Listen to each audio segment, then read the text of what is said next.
Pag-open ko nga ng email dito guys, nakita ko yung isang followers ko at isa sa kakilala ko kaya agad ko na siyang in-invite. Nag-message yan sa akin na laro daw kami. Kaso ng panahon kasi niyan talagang busy ako sa pag-edit. Kaya dito chinat ko siya kung game na ba siya. At sumagot naman siya ng oo kaya agad ko na ditong in-start.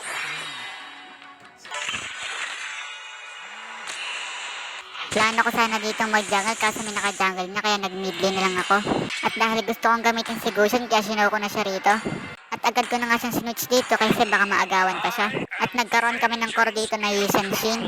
Dahil ako na ang picking kaya auto-lock agad si Gusion. At dito agad na ako nag-switch ng flicker. Buti na lang naging maganda ang laro ko dito guys. Kung hindi nakakaya naman diba?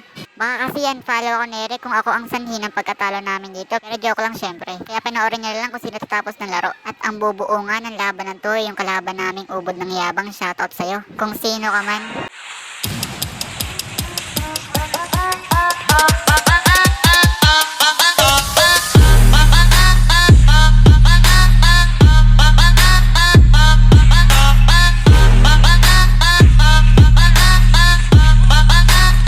O diba? Duwag na, takot pa.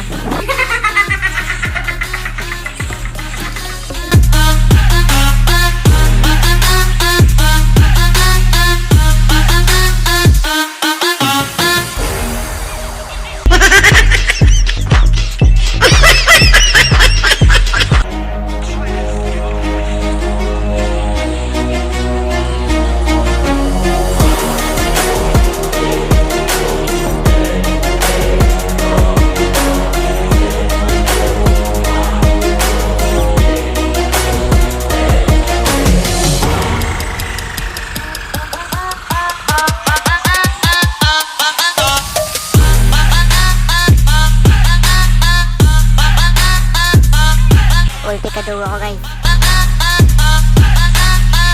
Nag-chat na naman guys. At ang chat ko dito ay para sa kaduwa ko. Wow! At nag-chat nga dito, nagsiyang bangaran daw. Biglang nag-chat dito yung gatot. Ako naman, tumagat na guys yung kayabangan.